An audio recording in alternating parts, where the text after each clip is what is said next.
Tangkâwng vailâk is a dance of the Hmar community.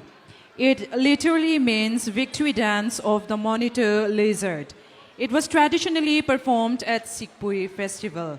But today, this fun and joyous dance is performed on various traditional events and celebration.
MCA